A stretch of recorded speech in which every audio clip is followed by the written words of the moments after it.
As a wellness coach, I get to help people. NASM has invested in creating this program with the leading minds in neuroscience, movement, positive psychology, sleep, nutrition. You will learn a unique understanding of wellness.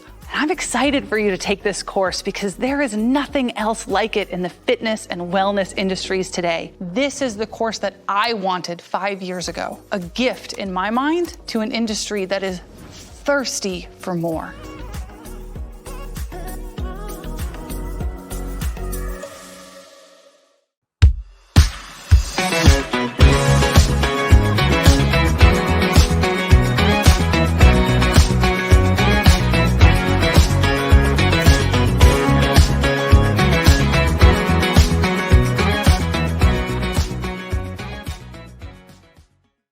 Well, hello there, listener, and welcome to this week's episode of the Better Than Fine podcast. I'm your host, Arlene Marshall, and today is a special day here at Better Than Fine because once a year, I turn over the show to some special soul and submit myself to their mercy. I answer their questions. But before I tell you all about that, I want to tell you about something else really quickly. You've probably noticed that this show is on the NASM podcasting network. And if you've listened to it for a while, you've heard me talk all about what NASM means to me. And you've probably heard me talk about how much I value and am proud of the NASM Certified Wellness Coaching course. You probably heard ads for it if you listen to the show. And you might have heard me mention that NASM gave a discount to listeners of this show for the Certified Wellness Coaching course through December 4th, which is 2 days ago from when we're recording this. But so many people who listen to this show were interested in CWC that they've extended the code, and it's working a little differently now. Right now, if you go to nasm.org to their website, it's 50% off as they're part of their holiday sale. But fans of this show using the discount code get an additional $600 off. And I have been told by the marketing and sales team that it is very, very unlikely that they will sell this certification at this price point again, like ever.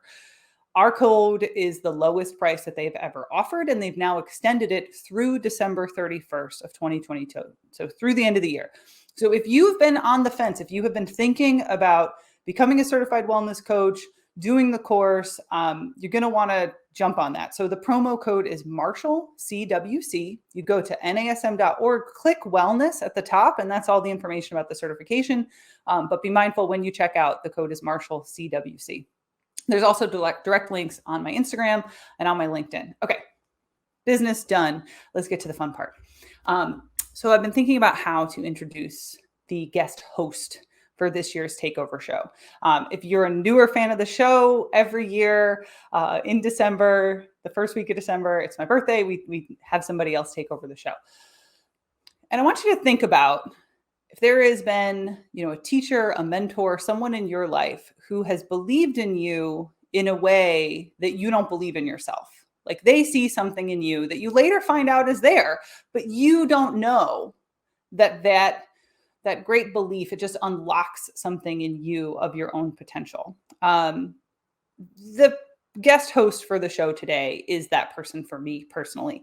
And partly I like that I get to give him all these compliments and he has to listen to me say it. So our guest host for this year's takeover show is Rich Fahmy. He is the content development and production manager at NASM. So he is the guy pulling together all of the brilliant content and people and creators and creative intelligence behind the certs, the courses, the big ideas at NASM. He's been in fitness for over 20 years. He's got a bachelor's in psychology, a master's in exercise science, a doctorate in health science and organizational leadership, and he's my friend.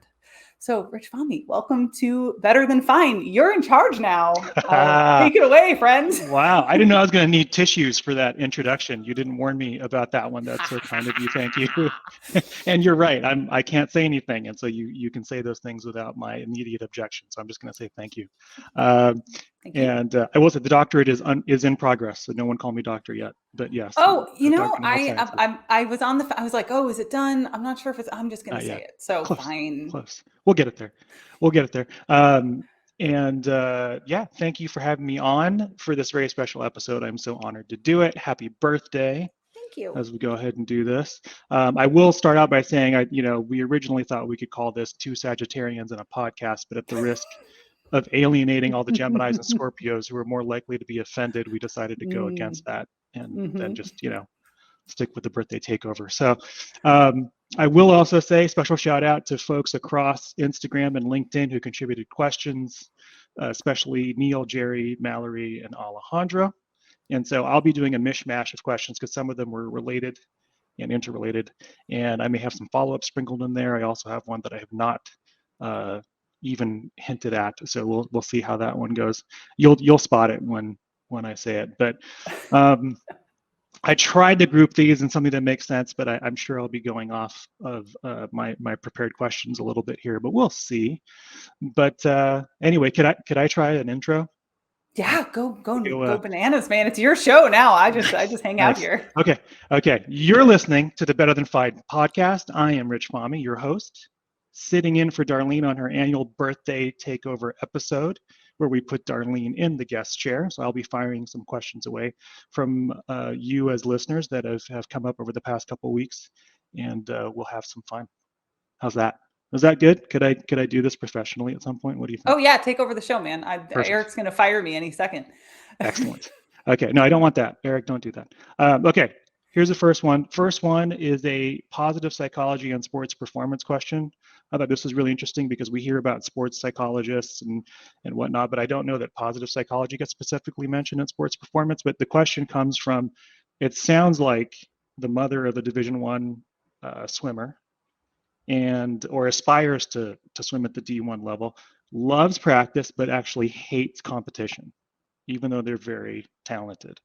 Are there techniques like meditation, visualization, mindfulness, etc., to help this person get out of their own way and just swim like they do in practice while they're in competition?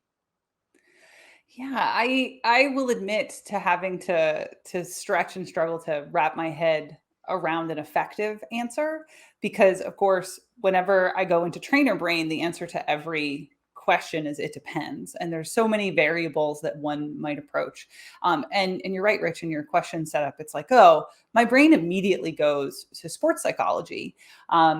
But when I thought about it a little bit more deeply, some of the influences we're seeing in sports psychology now actually have their roots in positive psychology. And some of the sports psychologists who I admire came out of positive psychology. So there's a deep undercurrent that kind of blends there.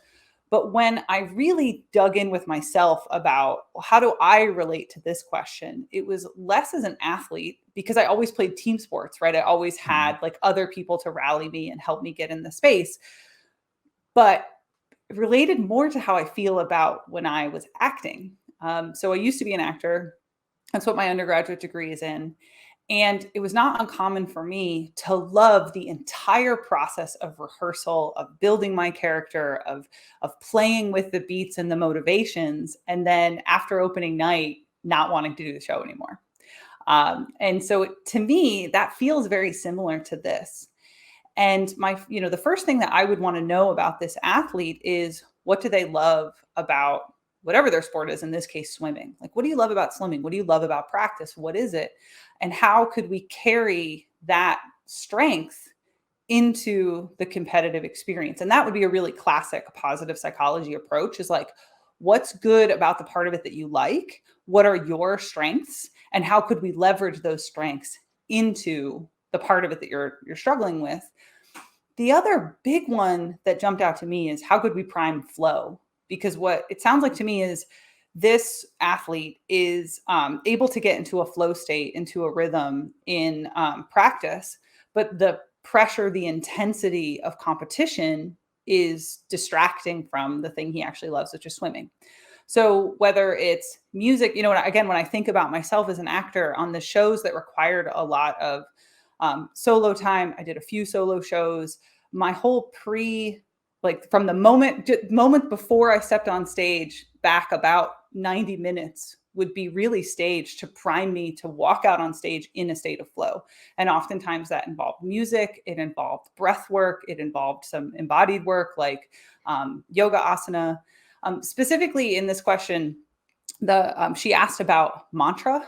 And the last thing I want to say about this is that I think mantra or any kind of affirmation is only effective when we imbue it with some kind of meaning.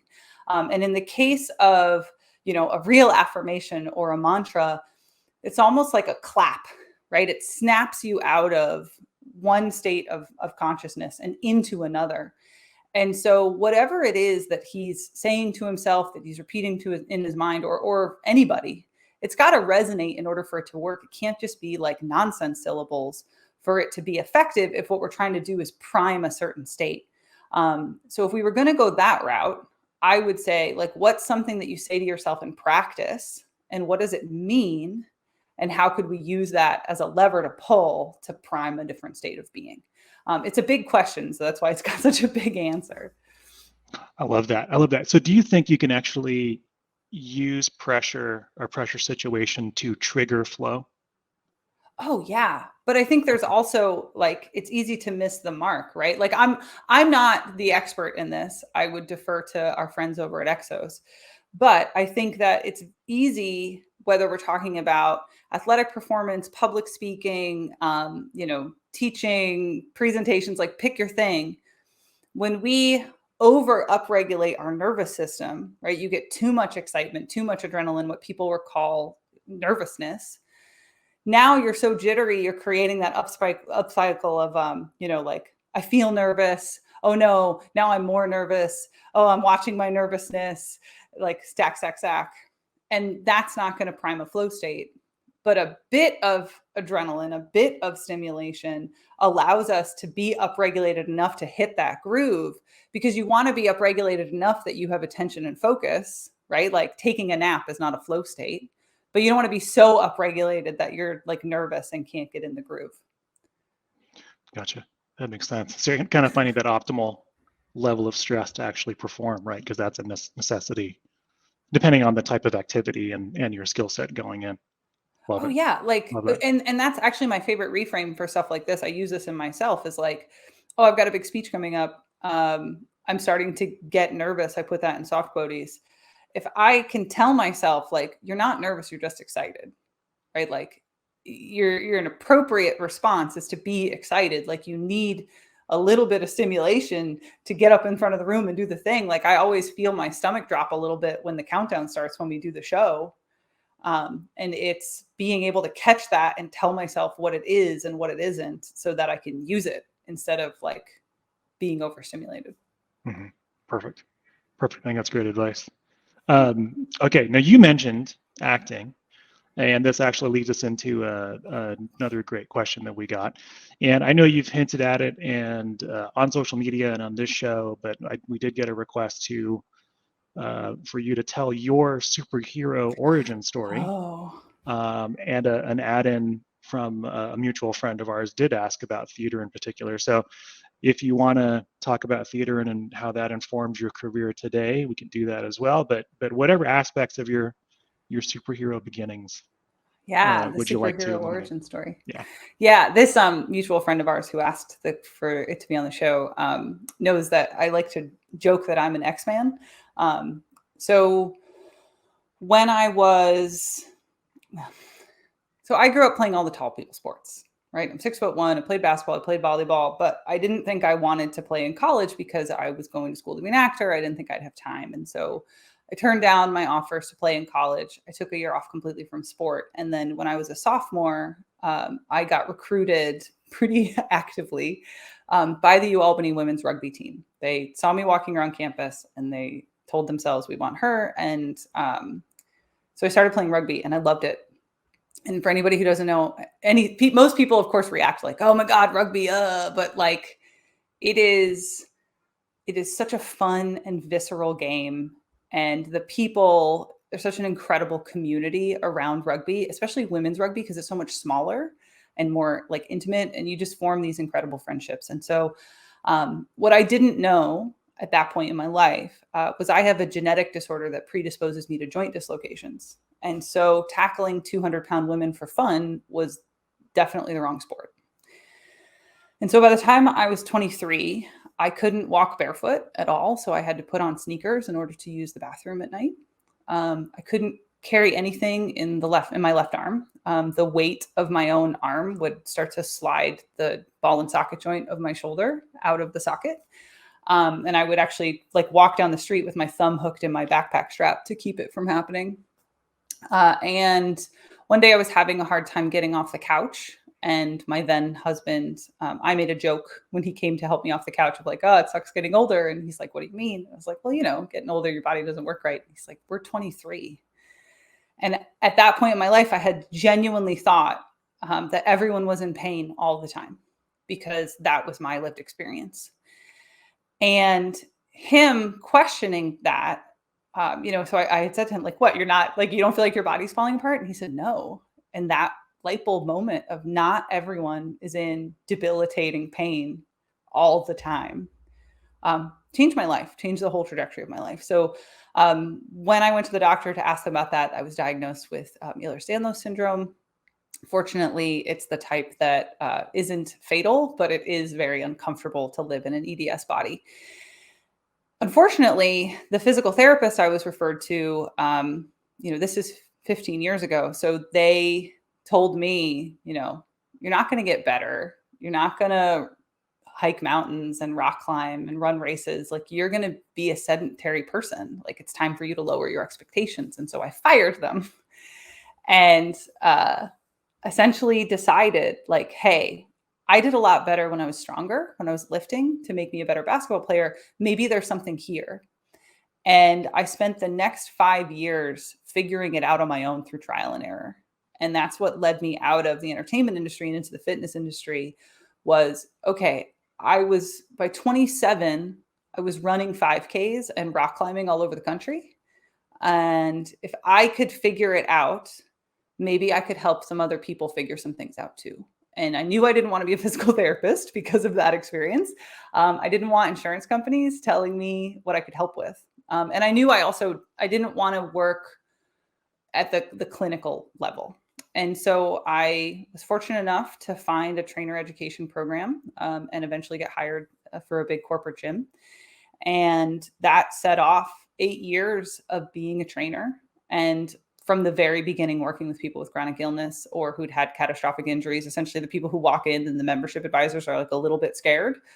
They were my bread and butter. And they're also what the man who's now my husband does. So when he was the one at the gym that I worked at, and I sought him out and was really like, I want to do what you do. And at first he was very dismissive. He's like, new trainers never stay. New trainers never get it. I was like, I'm the one that gets it. And that, that path led me into working in all these different holistic ways because I wanted every tool I possibly could have to help my clients figure out how to live in bodies that were different than what they'd been taught to expect. And eventually it brought me to wanting tools for mindset. And that's what brought me into positive psychology. And so really the reason that our mutual friend asked it the way that she did my superhero origin story is that now I'm going to try not to cry on camera on my birthday. Having Ehlers-Danlos syndrome, having this thing that causes me to be in pain most of the time is actually my superpower. It is a genetic mutation, which is why I say I'm an X-Man, as much as I love Wonder Woman. But without having EDS, I wouldn't have been inspired to try to help other people to live lives as fully as they can, regardless of the condition of their body.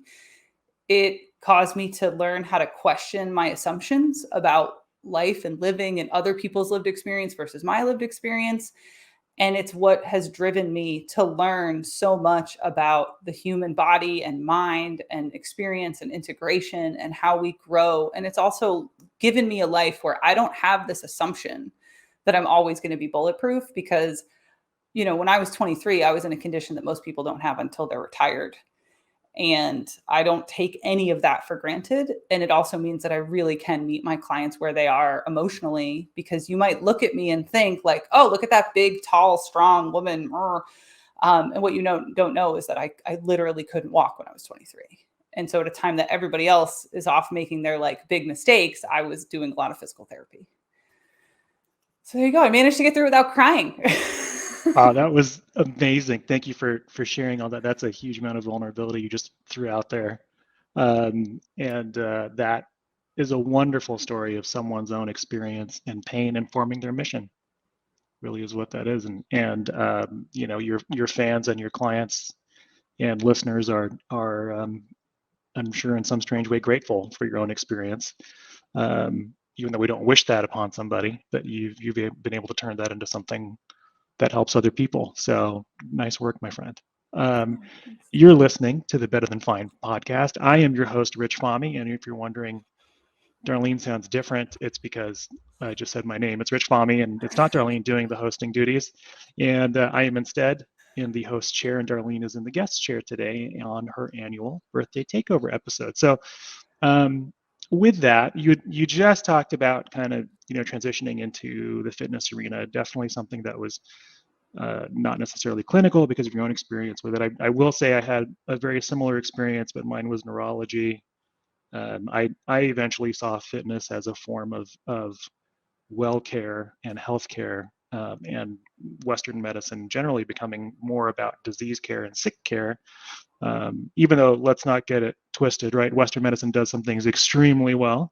So I'm not bashing Western medicine, but in terms of what I wanted to do in the health and wellness and fitness continuum, it was not as a neurologist. But if we have now someone who is in the fitness realm and they want to either incorporate more wellness practices or wellness coaching, or even maybe transition completely over, maybe they found that they want to move to wellness coaching as their main offering, do you have maybe a whatever the golden sort of single piece of advice to start out with would be for that person? Oh, you know, I can't pick just one. I'm like a human Okay, Pringle. don't pick one. I'm not going to pick one.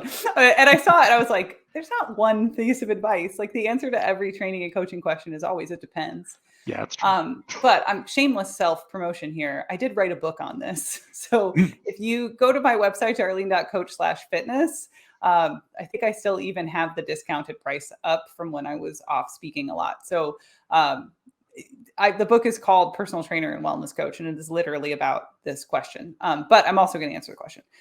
So I think there's two. The first one is always, to me, get qualified in the thing you're talking about. Like, books are great, podcasts are great, YouTube is great, huzzah.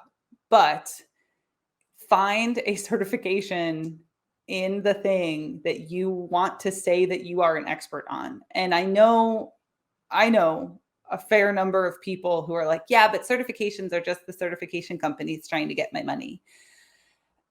And I say that knowing like this show is on an ASM's podcast network. But I challenge that if the people who built that cert are qualified, if they really are world-class experts, that is not the same as reading a general market book on a topic. It's just not. And it's not just about knowing the information, it's knowing how to deliver it. And I think that's probably one of my biggest pet peeves in the fitness space is fitness professionals calling themselves coaches, but they don't actually know how to coach. And they couldn't tell you what the difference is between training and coaching, right? Like they think that the difference between training and coaching, and I'm not talking about athletic coaching, I'm talking about like wellness coaching, nutrition coaching, thinking that the difference between training and coaching is how many certifications you have when it's actually the techniques that you use. So the first bit of advice is like, get qualified to actually coach if you want to be a wellness coach, or you want to incorporate coaching tools into your fitness offering, which actually leads to the big thing from a nuts and bolts business perspective. Like assuming you are already qualified, you have the skills to pay the bills, it's offer clarity. What are you doing? Are you doing personal training with wellness coaching tools that help clients get unstuck when they are stuck in the execution of personal training? Are you doing a purely hybrid offer where there is training and coaching and you're using both? And how do you structure that? Or are you a wellness coach who also offers movement prescription when it's appropriate for their goals? And every answer in between, like they're all valid, but you've got to know what you're actually selling so that your client understands, so that you have like confidence in your delivery. and that's so that you can actually meet people where they are. So if you're assuming you're qualified, then it's get clear on your actual offer, how you talk about it, how you price it, how you sell it, so that people know what they're actually buying into. Love it. Spoiler alert, by the way, I've read Darlene's book and it perfectly answers this question. I'm just Rich was the first person to read the book. Rich got to read it before the copy editor read it. So that is my life. By the way. That's what I do at NASM. I read things before copy edit gets it too. So that's how I roll, I guess. You have read a lot of things I have written, possibly more than anyone else. Well, that's I'll take that as an honor. Perfect. But the book does answer that question perfectly. So if you're listening right now and you are a fitness professional looking how to do more wellness stuff, and we didn't plan a plug of your book. I'm just telling you though that it does answer that question very well. And other things like how to talk about it, how to package it, how to sell it, like how to meet people where they are. Like it's not just about this, but it is also about this. Perfect. I love it. Okay. So let's get to some tools and strategies. I've got a few questions here grouped together. And this is another one, I have a follow-up to this because I think it brings up an interesting point. So we'll do the first part first, hence why it's the first part. If you could only use one wellness tool, technique, or strategy for the rest of your life, what would it be and why? This question is so hard. Like, is it using it only for me? Is it using it for my clients? Is it for everyone? Like, I was like, Rich, disambiguate, but I'm gonna answer it anyway, even though I want to ode. This question is so hard. Yep. The answer is movement, in my opinion, for a few reasons. Like the first is that movement has such a broad impact on the human, like organic experience, right? Like getting regular movement affects pretty much every system of the body, including like if we're talking about purely from a wellness perspective, like it increases your sensitivity to your own serotonin. It changes your like neurophysiology. It re-regulates your relationship to your own nervous system. So like if someone's struggling with stress, it's part of why movement helps with like emotional health and well-being. So it's definitely movement, but to me, the bigger container of why is, everybody, every single one of us, everyone you're ever going to meet, everything you're ever going to do happens because you're in a body, and movement has a profound impact on our embodiment. And, one of the drums that I beat in the positive psychology space is that all well-being is actually embodied well-being for this reason. And assuming that like sleep is not what we mean by wellness tool, like I said, it's such a hard question to answer. But if I could only pick one movement, like I don't know how narrow my answer needs to be, but it would probably be like 20 minutes of moderate intensity cardiovascular activity every day, because it makes you more sensitive to your own serotonin. It helps with circulation. It helps with metabolism. It helps with hormonal health. It helps with everything. Like 20 minutes of huffing and puffing, but still could have a conversation. Perfect. I love that. I love that answer. Okay. Okay, good. Because I was like, I don't know what to do with this. I will. No, I think you hit it perfectly. Because and the specific going into specific modality and intensity and duration was actually, I think, a bonus compared to relative to the person's intention behind the question. So I know she'll appreciate that. So the follow-up I have, because I think whenever we get a question about what is the one thing, or reducing a collection of practices to one strategy or what have you, we get into a lot of the retail space and marketers and purveyors of wellness goods and services. They always present their things or items or whatever it is they're selling, their programs, as the panacea of health, right? Like this is the one thing. If you do this one thing, then everything else matters. If you eliminate this one thing from your diet, or you start eating a bunch of this thing in your diet, or take this one supplement, or go to this one retreat, like everything just falls into place. Can you comment on how should a person wade through all that stuff? And I'm trying to not curse when I say that. Wade through all the stuff of everyone saying, no, my solution is the solution. You phrased your question a little differently than the one you'd sent me. And A little so bit. I'm going to answer the question that you asked, and then I'm going to answer the question Okay. in its original form, which is how does a person wade through all of it? I think that it comes with knowing yourself and learning about how bodies actually work, how minds actually work. And for me, the more I came to understand my own like integration, my own physiology, my own biology, those I think I recently said it on an Instagram reel as fluffernutters.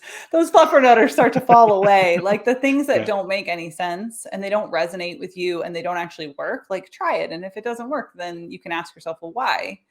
But that actually leads into the second answer that I have, which was, you talked about in the original way you asked the question, it came off more like, well, why are they putting it off as their panacea? What's that Right. about? And you kind of said it, which is it's about marketing. It's about, wellness is going to be a $7 billion international industry by 2027. And people desperately want to feel good in a post-pandemic world, mid-pandemic world, depending on which pandemic we're talking about right now, because Hmm. now we've got more than one. And you add in social unrest and fear for the future and an unstable climate, and people want to feel good. And you can market at that. And I think the biggest thing that I want everyone to know, and this is actually my favorite pinned reel on my Instagram, if you want to hear me say it over and over and over again, not everything works for everyone all the time. Recommendations I make on this show are not going to work for you every time. They're not going to work for everyone. The 20 minutes a day of moderate intensity cardiovascular activity I just alluded to, some days it's not going to feel good. But you take it like you take your medication, you take it like you approach your meditation.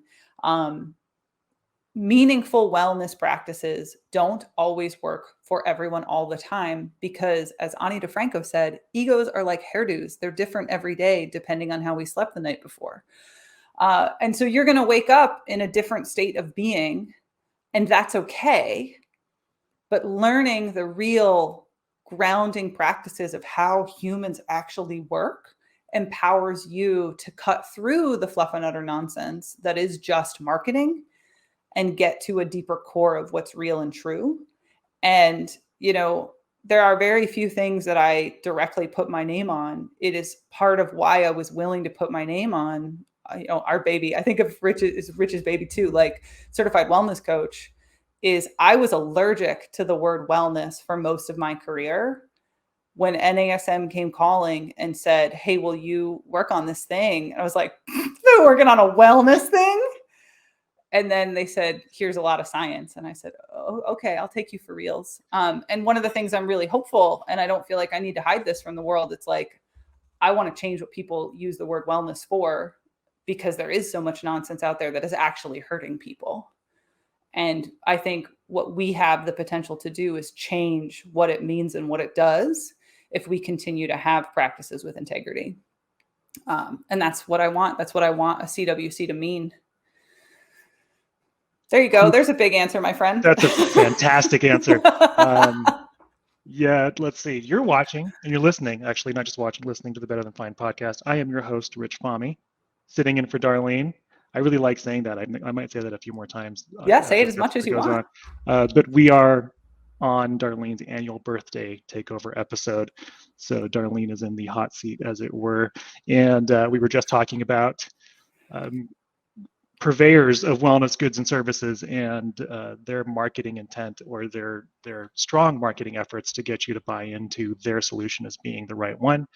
And you use the word practices, and I think it's really important to key in on that. Is they're called practices for a reason, and that's just something that you chip away at every day, and you really do practice it. They're not called, they're called meditation practices or mindfulness practices, not mindfulness perfections, right? So we have something that's a practice and a strategy that we do daily or every other day or weekly, whatever it is, but it's something that we consistently work on. So I think that's a really important deal I there. want to speak to that if I can, because it's ringing a bell in my mind. One thing. So Martin Seligman's a founder of positive psychology. He founded the UPenn master's in applied positive psychology. He was one of my professors. He's very famous. But I can remember in a particular class him talking about like people not sustaining, we call them positive interventions. They're like the exercises for positive psychology, and how like, oh, people don't sustain them months or years later. That means, does that mean they're not working, or they're not sticky, or they're not whatever? And what I've always thought it meant was you learn a tool and then you use it when it's appropriate to use it. And so like people might be surprised to hear I don't actually meditate every day. I have some kind of mindfulness practice every day, but it's not always meditation. I use meditation for some very specific outcomes and states of self-regulation. And when I need it, I use it. I don't lift every day because I have an Ehlers-Danlos body. It doesn't work the same way as everyone else. But I talked about it on the gratitude episode. I don't write gratitude letters or write gratitude practice every single day because I want that tool to be powerful when I need it. I don't want to be fully adapted so that the tool is no longer as effective. So you can learn practices and pull them out of your toolbox when you need them. My toolbox is apparently a backpack for anyone watching on YouTube. You don't have to have like 15 practices every day to be well. I don't use a hammer when I need a screwdriver. I don't need to do every single practice every day in order, even to be well. But I think one of the most annoying things I encounter in the space is optimization. Like the idea of self-optimization. Like I'm just going to keep up leveling until like at what point do I get to just enjoy my life? Like now we're starting to see that one of the ways to make someone really unhappy is to constantly ask them how happy they are. At what point are we missing the forest through the trees because we're so focused on all the perfect practices that we don't actually get to practice like living a life? Right. It becomes just more stuff you're not hitting. Yeah. Right. Yeah. Nobody needs that. Yeah. I dig that. By the way, that gratitude episode, I felt that one because I had very much the same experience when I tried a gratitude practice for the first time. So I won't go into it too deep, but if you're interested in this, folks, and you tried gratitude practices and they didn't feel that great about it, they should watch that episode. I think that was your self-invitation to tiptoe into the water there, Mr. Host. We're not going to get like a rich story out of this.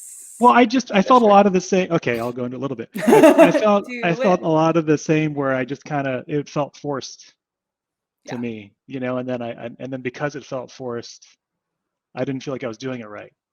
And so it just became something else that everything at the time, it was a very hot topic, right? And we can get into media now. They talk certain things up and incomplete research and things like that. But everything at the time that I was looking at was, gratitude practice is important, and there became all these gratitude tracking apps, and just write 3 things a day, and your life changes, right? It was a panacea, and gratitude changes everything, right? That was sort of the thing that I was hearing and seeing. So then when I did it and went, wow, I kind of suck at this because I don't think I'm doing this right. And then you kind of go, well, everyone says this is good for me. And everyone goes, this is it. This is what you need to do to be grateful and prepared and happy in life. And I do it. And I go, I don't think this feels like this is supposed to feel. And so then you're actually, failing at the panacea. So that's also actually, in my opinion, another danger of the panacea is if it doesn't work for you, then you're going, well, now what do I do if this doesn't feel right? So that was my experience. I talk about this when I teach my self-care workshop. I teach a corporate self-care workshop that I kick off with trying to like pop the bubble and what we think of self-care in influencer culture, like what we think it actually means.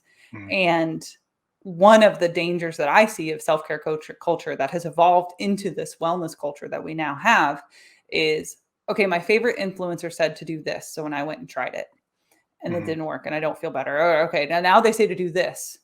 It didn't work and I don't feel better. Okay, well, I can't afford the really expensive luxury trip to Bali. So that's not an option. But this other influencer says I should try this, this beauty treatment or this kind of massage or this kind of supplement, and I still don't feel better. And at what point do people start to say, what's wrong with me? Am I broken? And actually, this has been the theme of the day. I might cry again. Today I had 2 final sessions with clients, which doesn't happen, all the time, but it is, I believe, for a coaching relationship to be effective, it should eventually end because the person should go on with their life. Both of these people are people I've worked with for years. It's very obvious it's time for them to like go it alone for a while, and they might come back. Oftentimes clients do for like little brush up conversations. Both of them said that the most important thing they got out of working with me is that they are not broken and they don't have to constantly try to fix themselves. And I told both of them, I was like, if that's the only good thing that happens this week, this has been a good week, because like, that's why I exist. And I was like, okay, I can go back to bed, birthday over. But I think the reason I bring that up is I want people to know that like the current marketing milieu, whether we're talking about self-care, we're talking about wellness, we're talking about fitness, is this idea of like, fix it and like try this thing, buy this thing, and you'll feel better, because we've all had such a rough go of it the last few years. And honestly, you're not broken. You're just on a journey. And you maybe sometimes you could use better signposts or like a more informed guide, but it's just a journey. And there's nothing broken in you that needs fixing. And you don't have to be optimized in order to be well. Like, you just be a person in a process.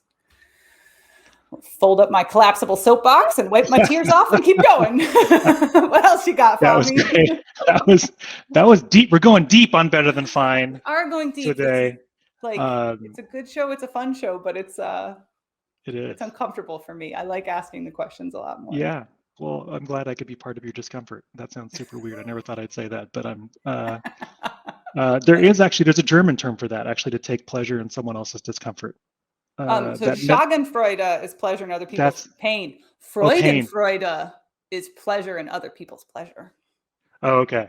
That's what it is. And those are words that the pain or pleasure in other people's pain, I don't think is actually translated to English. Well, for good reason, I think. Probably. Why would you want to translate that? But anyway, I'll say discomfort. It's a toned down version. So you said something there when you talked about self-care gurus, which I think is important to touch on. And you are listening to the Better Than Fine podcast. I am your host, Rich Fahmy, in the host share with your normal host, I won't say normal. Definitely not normal. Your usual host, Darlene Marshall, is in the guest chair today, fielding the questions as opposed to delivering them. And you mentioned self-care gurus. Is self-care synonymous with wellness? Oh, I don't have an answer to that. Hold on. Let's work this out together. Do you have an answer to this? Is this like the lawyer leading? No, I don't. Well, I mean, I do have an answer, but I'm asking the question. So I can talk about my answer after you talk about your answer. So I define meaningful self-care as practices that meet your foundational human needs so that you can show up in the world to do whatever it is you're here to do. And I guess the question then is like, if wellness is the, mental, physical, and emotional betterment of life, I don't know that is encompassing of all of what, like if I use Maslow as my basis, Maslow's hierarchy of needs, which fun fact about Maslow, never drew a pyramid. I normally represent it as like circles, like starting at physical health, going out, radiating out into the world. And I like Scott Barry Kaufman draws it as a boat. Like your 3 foundational needs categories are the bottom of the boat, and then everything you add to that is the sail, so that you can go off and explore the world. Oh, I like that. Which is also very cute. Yeah, it's very cute. Scott's cool that way. But I don't know that wellness is all encompassing of all of the aspects of our human needs. And so I think it's an important process and facet, but I wonder, as I'm talking this out, I'm like, I think wellness might be like your lower 3, like your foundational tiers of Maslow. So the core being physical needs, then you have safety, then you have love and belonging. Is that where wellness ends? Does it go a little bit into esteem? But if we go full Maslow, that then includes esteem, self-actualization, and self-transcendence. And to me, self-care is all of those layers integrating. I'm not sure if wellness includes all of them. I probably need to think about it more. There you I like go. that. Was that I more like that answer than you answer. expected? That is more the answer than I expected, and I actually really like that answer. And that's Now a you have lot to to tell think me about. yours. Well, mine was I wasn't sure. was my first instinct on seeing that one, but my first thought was I think we had to define what self-care is, because self-care gets used so much in marketing, Yeah. because everyone talks about this this bath bomb is self-care, this candle is self-care, this workout is self-care, Having a glass right, of wine and getting into the right, bathtub is wellness, Rich. right. Unwrap your dark chocolate square and lay back on the couch with soft music Hashtag playing and self-care. hashtag self-care. So, if we look at, I really like that you framed it in Maslow's hierarchy, because that does then uh, well, not make, but it does bring logic to your relationship between wellness and self-care. So, well done. So that's my thought Do on you it. know Was the it was really origins confusion? of like the self-care movement? Mm-mm. Like, what do you know about? So the background, if we go the deep background on the movement of self-care in like the social, collective consciousness, it started with people with chronic illnesses. Mm. And it was health providers recognizing that if you have a chronic illness and you take better care of your foundational human needs, you can heal heal yourself is not the phrase that I want, but like you can mitigate your symptoms, you can have a better time, you can show up more fully in the world if you're taking ownership of like how your body and mind work. And so as those of us in the chronic illness world call ourselves spoonies. That's for a different episode. But as a spoonie, like knowing that that's the deep roots of self-care and then seeing it co-opted to like sell chocolates, it's hard to not be a little peeved. Like there is a deeper, more nuanced and more full version of this conversation that we could choose to step into if we want to as like a social culture. But instead it's money, which I have a hard time with. That's another episode. I think we're gonna That's also another episode. get into next year probably. So, okay, I've got one final question, and this is the question I did not prepare you with. Dun dun dun.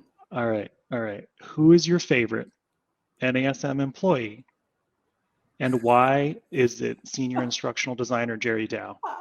Yeah. Oh my God, that was my answer. That was my answer. Oh, does she know that you're going to ask me this question? Yes. Oh, is this her question? Well, I modified it. Okay. I modified it. That's so funny. As you were saying it, I thought you were going to end with yourself to be cute. But so for you, dear listener, who one of you is going to be Jerry, one of the reasons that I really love building out new coursework with NASM has been getting to work with Jerry. So Jerry is, the educational adult learning expert. I don't know. Is that the right phrase? Did I say it right, Rich? That's what I say. Okay. Learning expert encompasses so much that I figured it's broad enough and It's specific fair, enough right? to get at her skills. Yeah. Jerry deeply understands how adults learn things, and she invests her human essence in making sure that someone who takes an NASM course has the best potential of learning the things that are going to be most advantageous for them to go off in the world and like make people's lives better. And to me, that is like a delicious essence of what actualizing actually is, right? Like you're going to take the things that you're good at, that you like to do, that you're a nerd about, and then you're going to use them to help other people do the thing that they're here to do. And so it's a pleasure to work with her on that level. But also, Jerry's a big old nerd, and so am I. And we nerd out together all the time. And it's just the stinking best. She also wears like great cat eye glasses, and she's a Disney nerd and a great mom. And she's just a pleasure to interact with as a human being. I feel like I'm doing a disservice to all of the other NASM employees who have been so wonderful to me, but Jerry deserves praise and love. So thanks for that layup. Yeah, she does. She does deserve all the good things that you mentioned. And as a coworker of Jerry's and teammate of Jerry's, I agree. So I'm not offended in the slightest. Eric, our producer, might be offended that you didn't pick him, but that's really his trauma to work out, and we'll let him deal with that on his own. But something like that is like playing you just put rude in the chat. Someone like that is like playing like a contest that's also run by the company you work for. Like as a person who works on this show, he and I are ineligible. I'm not an NASM employee either. So peek behind the curtain. Good Rich, I point. also want to say there is one question that was asked that I think was important that we didn't get to. And I just want, and I don't know his name, the person who asked the question this morning, if he's listening, I want you to know that I'm going to work it into a future episode. So stay tuned for January. I'm sorry that we did not get to your question. We care about you. Yes, that was Alejandro's question. I will mention There we that. go. Alejandro, Yes, your Alejandro, question will inspire a session or an episode in January. Yes, you will get your question answered because we appreciate you taking the time to post it. So we will answer it. Well, Darlene will answer it. So. I will answer it. But another thing that's going to happen in January, Rich will be on Better Than Fine in January. Do you want to say what your episode is, or do we want to tease them and not tell them?